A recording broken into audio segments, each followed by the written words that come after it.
live sets in Glasgow, and I met a lot of really interesting and talented people, and I had a lot of fun, and I think my live sets went pretty well. And I thought in today's video I would do a track breakdown and patch breakdown of the final sort of track in my live set. So typically in my live sets I like to have 3 or 4 sort of musical ideas that I try and transition between, and I've already made a video on the first track of my set that you can check out here. I had a second and a third track, and I needed one more track, and I had the idea of using one of the musical ideas in a recent video I made about the QPAS, and I'll play that now so that you can hear that idea.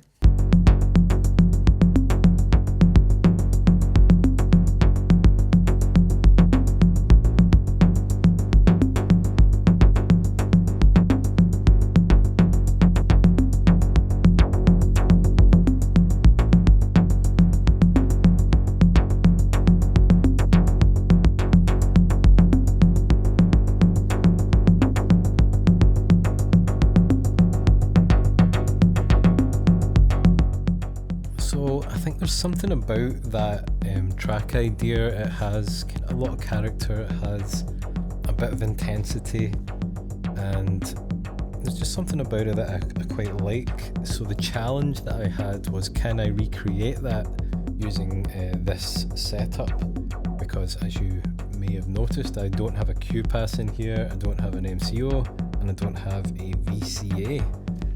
And I'm also not going to be using the 808 live either.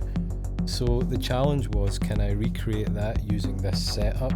And I think I did a pretty good job of that, and so today's video is going to be breaking that down, breaking the patch down, and talking about the musical ideas. So let's go. So I was going to start by putting the drums down, and thankfully I had recorded the sequence on the RD8. So it was just a case of recalling that.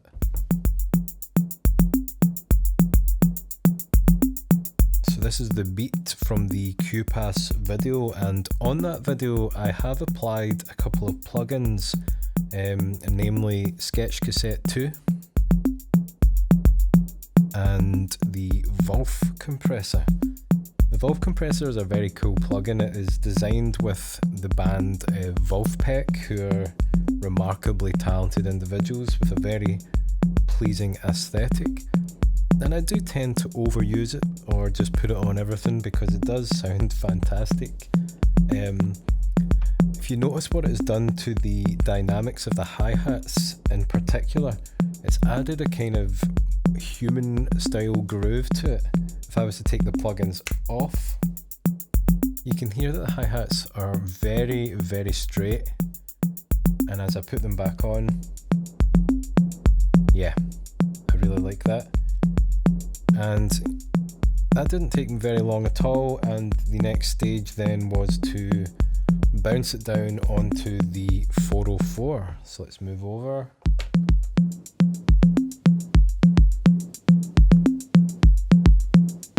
Perfect. And actually one other thing I did with the drums, I wanted just a little more percussion and sort of counter rhythm thing happening. So I used a drum rack in Ableton with just 2 sounds and recorded a pattern. I think it was a shaker and a rim shot, and I also bounced that down onto the 404, so that sounds like this. It doesn't sound very good by itself, but when everything's going, I think it adds a lot. Let's do it at the same time.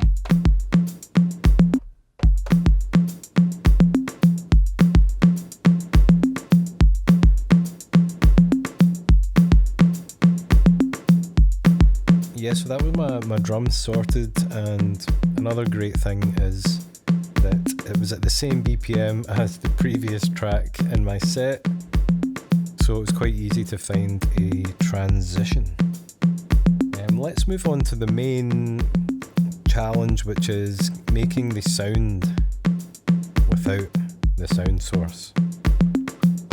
So I have the MCO and the Tango Quartet, the ALM boys are in my rack, and I'm going to use them to record the sound source that I need. And to do that, I'm using the output with the kind of, I think it's the saw wave. Very raspy, kind of digital sounding. And I'm also using the sub out to get that massive sound.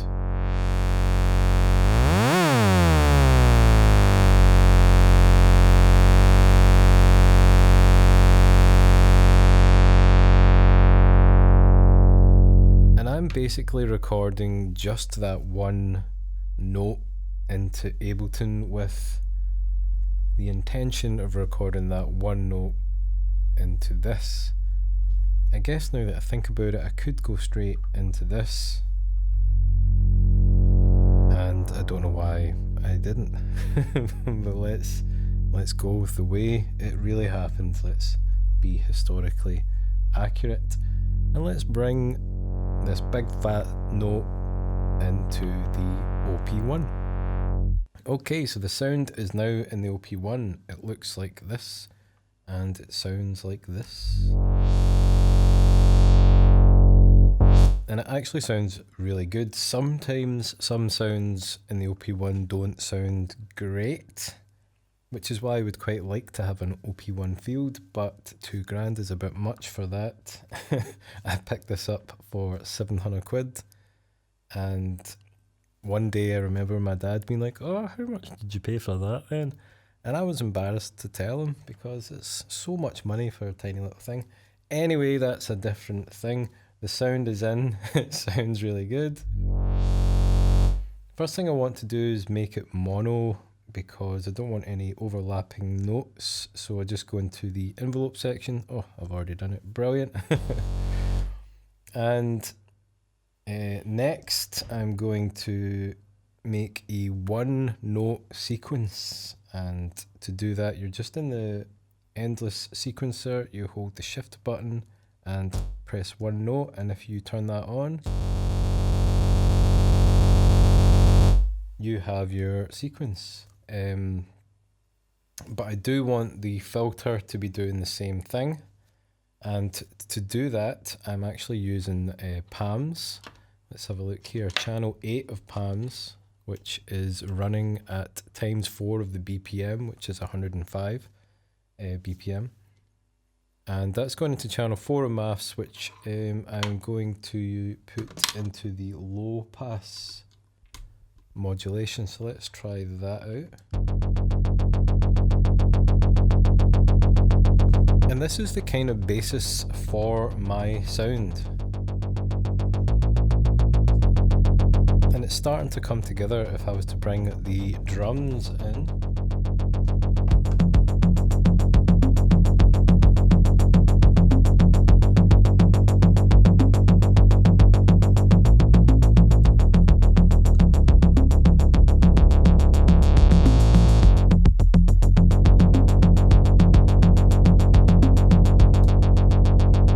We're getting there. But one of the parts I really enjoyed in the QPAS video was using a sample and hold from PAMS to modulate the release time on the envelope, or the fall of maths. So I'm going to engage that technique again, and to make the envelopes a bit snappier, I'm going to use the logarithmic exponential knob all the way exponential. So let's check that out.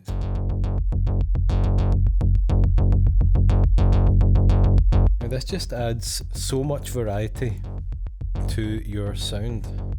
Instead of being a very straightforward envelope, we've got a lot of stuff going on now.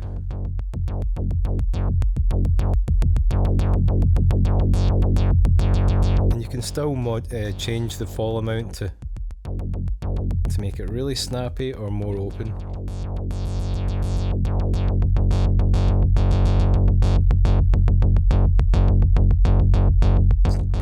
back in.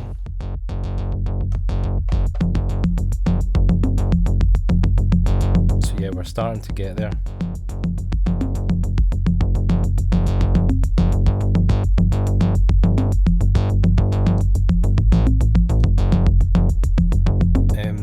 Now another big component of the QPAS jam was the stereo-ness that you get with the two kind of what they called radiate left and radiate right controls. The dual dagger stereo delay does not have that, but it does have stereo modulation that you can do. There's a pan input here, and I'm going to be using, let's have a look here. What am I using? I think I'm using channel 1 of maths here, yep. Channel 1 of maths, which is being triggered by channel 3 of PAMS, which is set to times 4 of the BPM, and let's pop that in. Ooh, now there's already good stuff happening there. If you've got headphones in especially, you'll be able to hear that.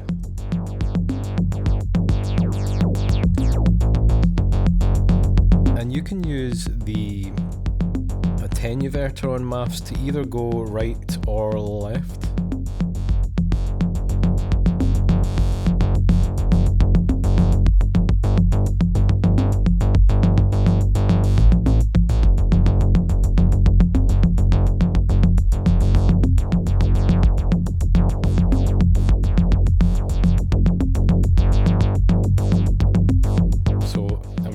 How this is sounding, but I want to find ways to evolve this theme over the course of my performance.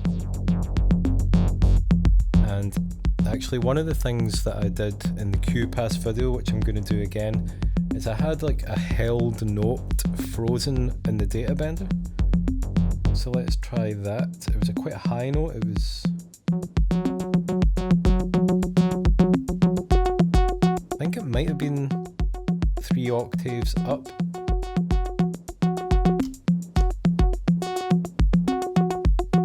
So I'm just going to let that play and then hit freeze. And now you're hearing the data bender. I think, yes.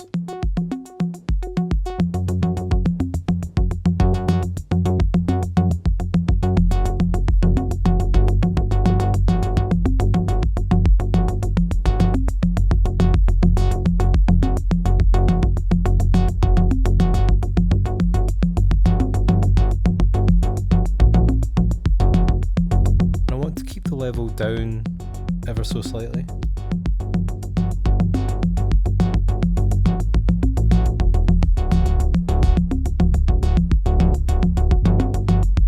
Yeah.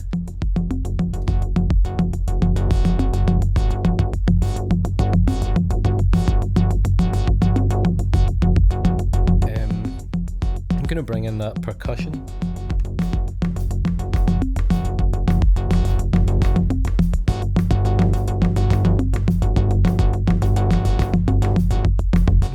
Volume down on that ever so slightly.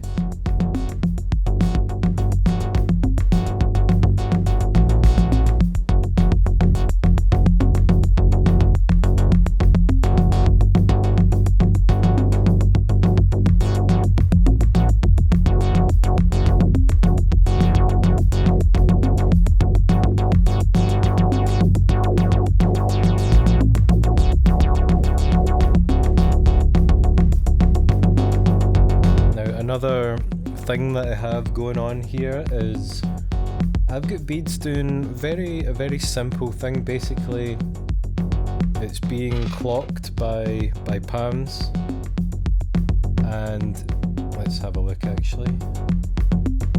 Channel 5, and it's at a division of 8 of the BPM, so it's only coming in kind of like at the end of each bar. And I've got, I think, the octave up 2 octaves, so it's adding these really nice high notes. And it's reacting to the audio coming in.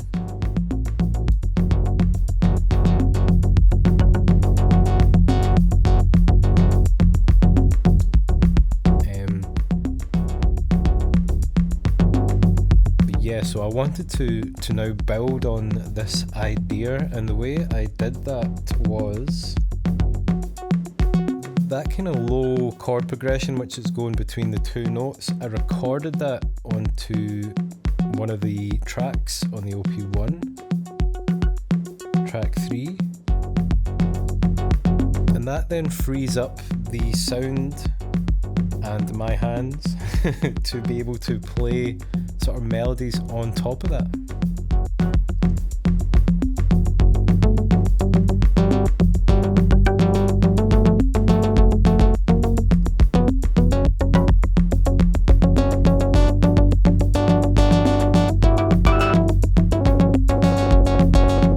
And whilst I was exploring this kind of technique, I found actually some very interesting melodies, especially like some harmonies that I didn't expect to work, really worked, and I'll show you some of them just now.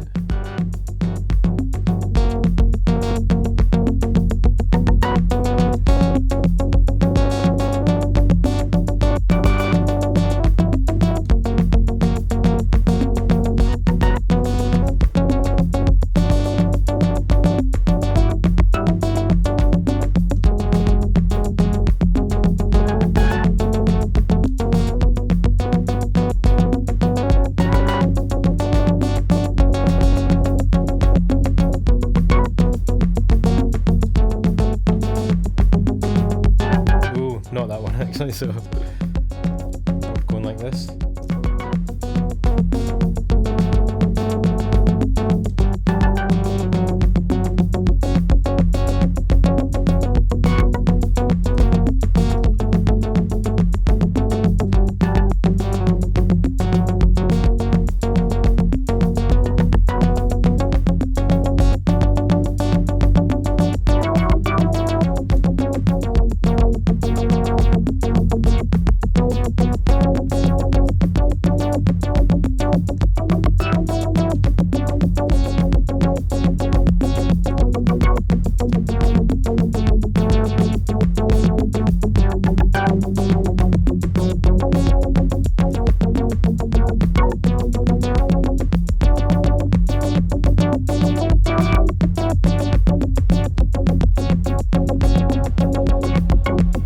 Bring some reverb in towards the latter parts of my performance.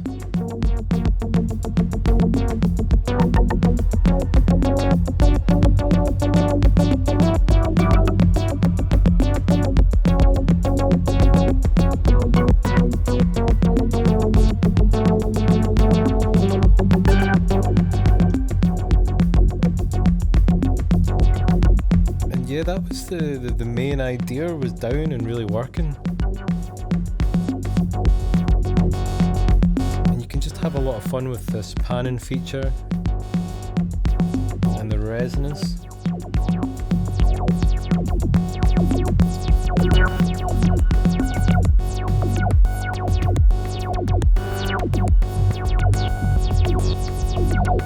Yeah.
if you've enjoyed today's video, you know what to do.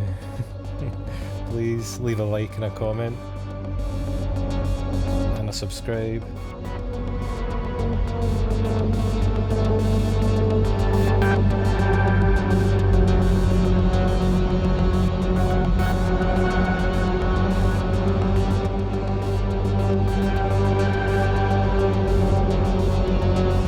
And I'll catch you all next time. Take it easy.